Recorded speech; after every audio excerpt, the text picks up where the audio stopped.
Hello there, this is Rom Wills, and I'm coming back at you again with yet another video. Today, I'm going to talk about the Nice Guy Rebellion.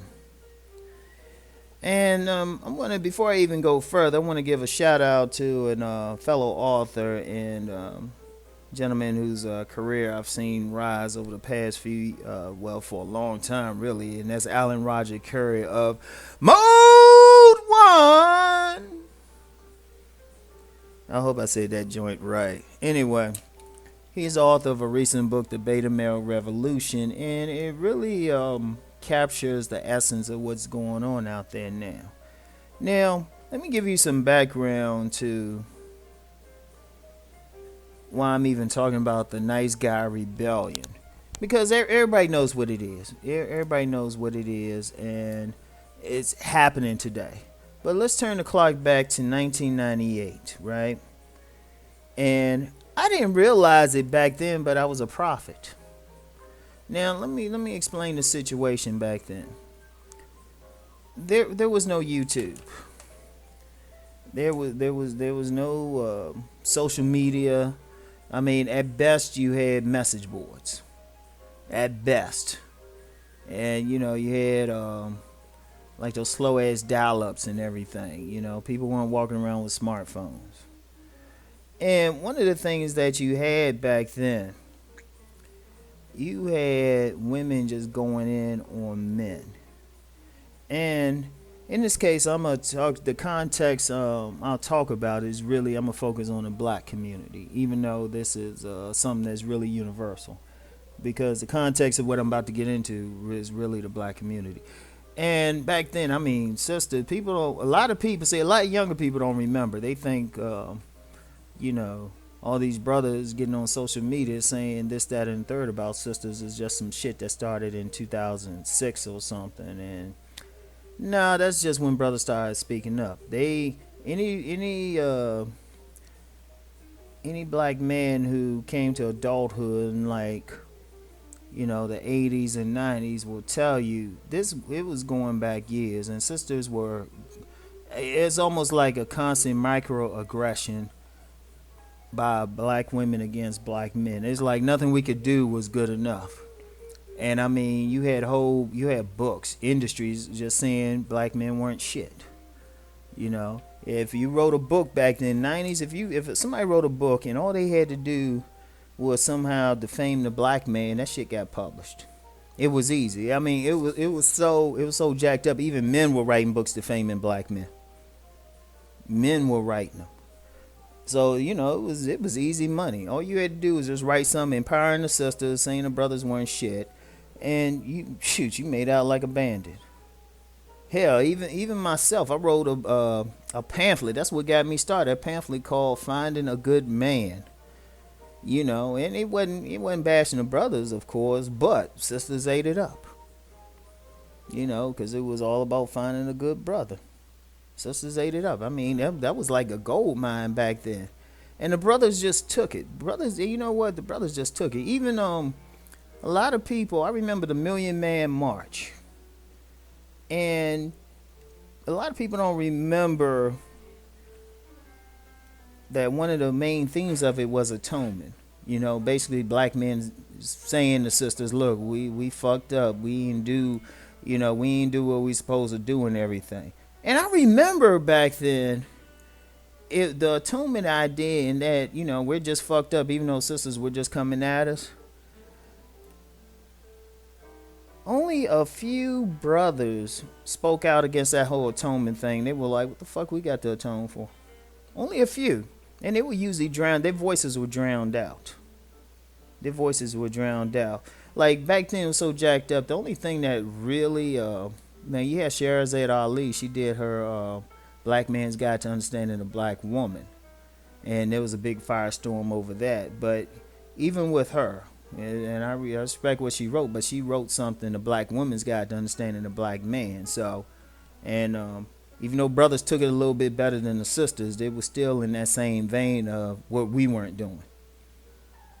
And I started, and it was funny, I mentioned that I had written this pamphlet for sisters called Finding a Good Man. And it was around that time I was selling that. I had several brothers coming up to me and saying, "Well, we need something for ourselves," and that eventually led to Nice Guys and Players, and the rest they say is history. But around '98, I started peeping some stuff. I was like, because I'm that type. I have a tendency, a natural tendency to see down the road. I'm a type of person. I see like 10 years ahead, 5 years ahead, and I thought about something. I was like, damn, you know what? Brothers are just catching all this hell, and brothers ain't doing this, that, and the third, even though they really are. Um, at some point, there's gonna be some fucking rebellion. And me being me, I said, let me head this shit off, or let me like get the word out there. And one thing I've learned in life: if you try to tell somebody something straight up, most people don't get it. Even some men don't get it. Men will get it better, but sometimes you gotta kind of go around a roundabout way to tell them some shit too. I said, let me do something, because my philosophy with fiction is you want to tell a story, but you want to like address something, and that's how like old school black writers, or like the classic writers, somebody like a James Baldwin or a Richard Wright did back in the day. They would illuminate some problem, but they would do it in the form of fiction. And so I was going to do it, and I wrote the outline and first draft of a book, and it was called The Game. Now, here's the deep thing about The Game. Even though I had an artist work on the cover for it, I didn't really tell anybody what the game was about. I told the artist just enough so he can give me a competent cover. I literally just said, oh yeah, it's about some nice guys and some players. So that's what he gave me. And ironically, that cover he gave me was the cover to the first edition of Nice Guys and Players. But I was going to use it for this book called The Game. And I told another dude about The Game, and he thought I was going to be like telling men how to play the game or to recognize the game. And I just said, yeah, okay. No. The plot of the game was very simple, and it was loosely based on, I'm going to throw a reference out there. I'm going to see who catches it in the comments. It was loosely based on a premise that came from Ayn Rand's classic book Atlas Shrugged, where the main character John Galt said he would stop the motor of the world, or engine of the world, one of those two. Well, he said he was going to stop the world's engine. So I said, that's a nice concept. Let me put that in a book. Let me change the concept. So the game was very simple. The premise of the game was, throughout the book, black women were threatened. Even black women in relationships were threatened, because all of a sudden the nice guys were withdrawing from them, and they couldn't figure out why. And it was like, and I'm gonna make it deep, even some of the players were starting to act right. Some of the players were stopping what they were doing, and they were withdrawing from the women. And it was only a few men. This is the deep part. This is back in '98 now. This is before social media. This is before YouTube. Even the black men were, most of the black men were withdrawing from the black women. They were like, nah, we ain't dealing with it. All right. And and you had a few who were saying some negative stuff, and even they were withdrawing. And at the one of the plot lines in the book was a sister who wrote a book telling black women to take control, take control in their relationships, take control of these weak men. So I was throwing a lot of stuff in there, and and it was all orchestrated by this one character. I believe the character's name, I think I used the name Enrique. And I was going to have a point where he was going to give some long speech, talk about a whole bunch of relationship stuff, and at the end it was going to be a happy ending where the two sides decided to work things out. And I wrote the book, got the draft. Yeah, I said I couldn't publish it. I looked at it and I said, you know what? Understand this is 98. Many brothers still had hope. I'm not sure what the sisters had, but many brothers still had hope. And I said, you know what? I can't publish this book. I was like, this book would be too damn inflammatory. And it's deep to the point. I have a hard copy of the book. I have a hard copy of the book at it's in a stack of paper somewhere. And the most I have on disc is a copy of the outline. At least I hope I do, because it was on one of those real old zip drives. And if you have to ask what a zip drive is, that tells you how old the damn thing was, right? So I don't have anything, and because I said it would be too inflammatory. Because one thing, as a writer, someone who can influence the opinions of people, I realize if I put that idea out there, somebody gonna be like, "Hey, let's really do this shit." And so I said, "Nah, I can't do that," because I said I saw the implications. It was like you would get a whole lot of women who end up being alone. Whole lot of single mothers who wouldn't have some guy to clean up after, they fling with the knucklehead. A lot of men who wouldn't get involved in the community. And it would just mess relationships up. And I said, you know what? I can't be responsible for it. Now, keep in mind what I said earlier.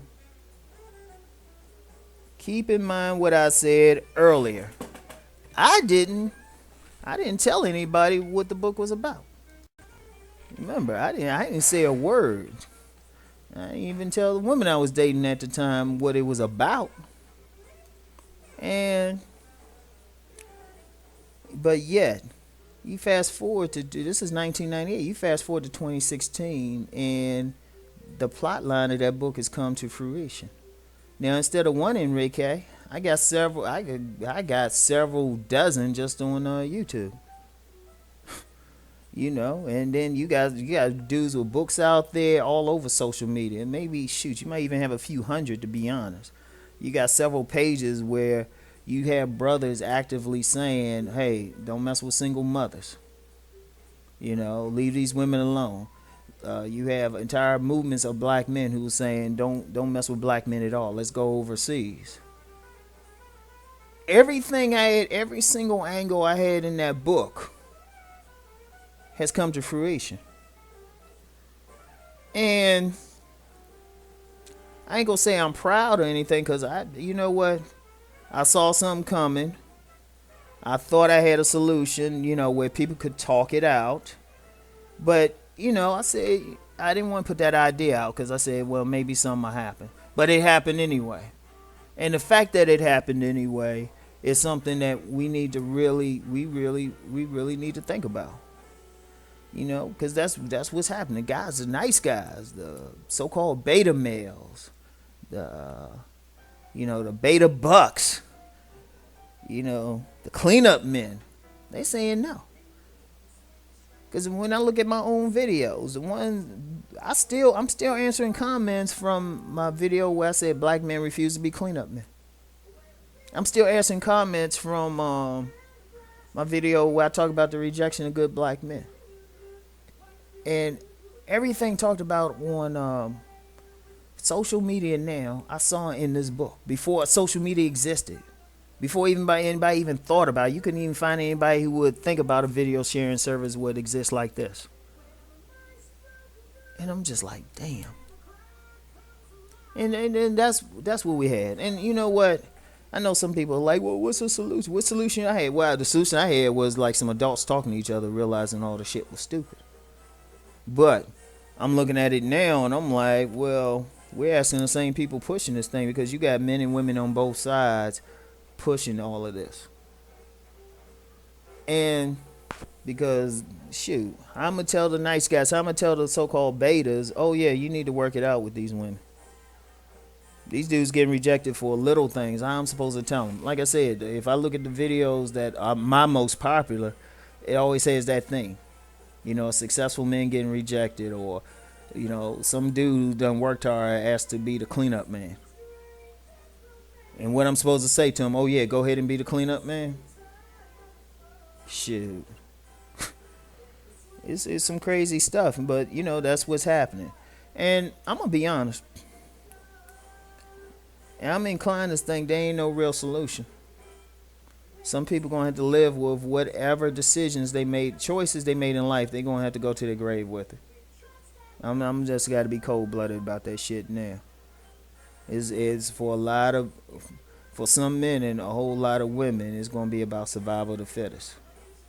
You know, and I feel for a lot of women. They might have made a bad choice or something. Don't feel like they should be punished for it, but you know, what can you do? It was like, see, one thing people don't realize, they do stuff. They don't realize their actions affect other folks. And that goes for men and women. Their actions affect other folks. And, you know, some people, they going to make it all right. Some people going to make it all right. There's a lot of guys out there, they going to find that right woman, you know. There's a lot of women out there who, they made better choices when they were young in all areas. They going to find that decent man. They really will. But, the bottom line is, order that's been going on for a long time, of the cleanup men, the nice guy jumping in there. I'm gonna boldly say it. That shit's over. That shit's boldly over, and quite frankly, for the evolution of the race, it needs to be over. A lot of men need to stand the fuck up and just say, hold up. I'm not gonna be your plan B. I'm not gonna be your cleanup man. And why should they be? Why should they be? I mean, shit. I'm gonna give y'all something. I got 2 sons. I don't ask a woman to be a cleanup one. I'm gonna just, before some dumbass woman get in my comments, say something about it. I don't ask another woman to be whatever. I don't ask. I really don't.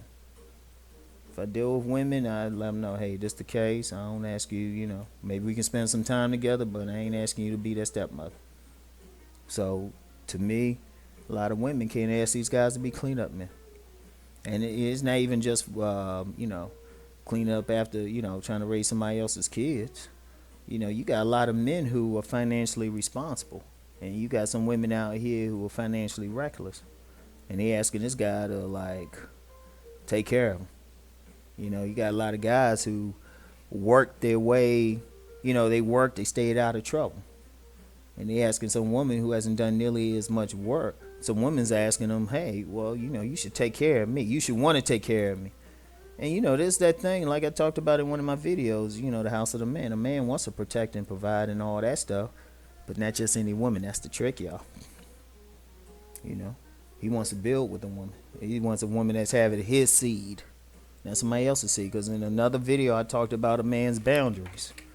That man, in order to really be bonded to a child, that child need to be his. He need to feel like that man's a part of his boundary. And he also need to feel like that he's number one in that woman's eyes. He needs to feel that. Because if a man, and I'm going to say it straight up.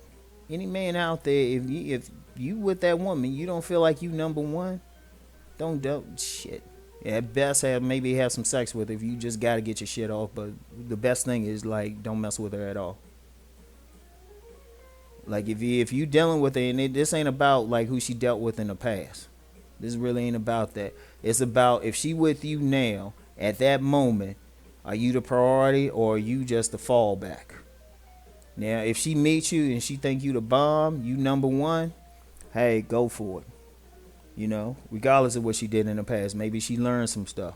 But if you feel like, oh, nah, she just with you because she don't have any better options and she looking for survival, nah. Kick rocks. Survival of the fittest. Social Darwinism in action. So, anyway, that Nice Guy Rebellion. One thing, I mean, like I said, I saw a lot of it. And I saw a lot of it in that book that will not see the light of day, even though some people try to convince me to. But here's the thing. It's the The rebellion is one of those rebellions. Is going to change the social order probably for for centuries to come. Because the men are saying no more, no mas. We ain't doing this no more. We not gonna be a cleanup man anymore. We ain't playing that game anymore.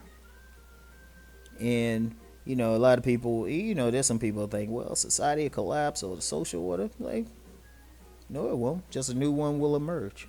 That's all. A new one will emerge. Because even though I always say women choose the men have to accept that choice. And remember, and this is something I really need to emphasize to men. You still have a choice whether you still want to entertain it. Just because she chooses you don't mean you have to deal with it. So when you deal with a woman, she choose you. If she ain't what you want, and she ain't meeting your terms, you just don't do. You tell her keep walking and say, "Baby, I'm not choosing you back. Get to stepping." All right. But anyway, that's all I had to say. I know that might have come off a little bit as a rant, but you know what? It had to be said because that's what we seeing nowadays. We seeing that whole nice guy rebellion, and only thing that's going to change anything is just evolution. We're going to see a change. Now, what form that change is going to take, time will tell. Anyway, that's it for today. I'll talk to you later. Peace.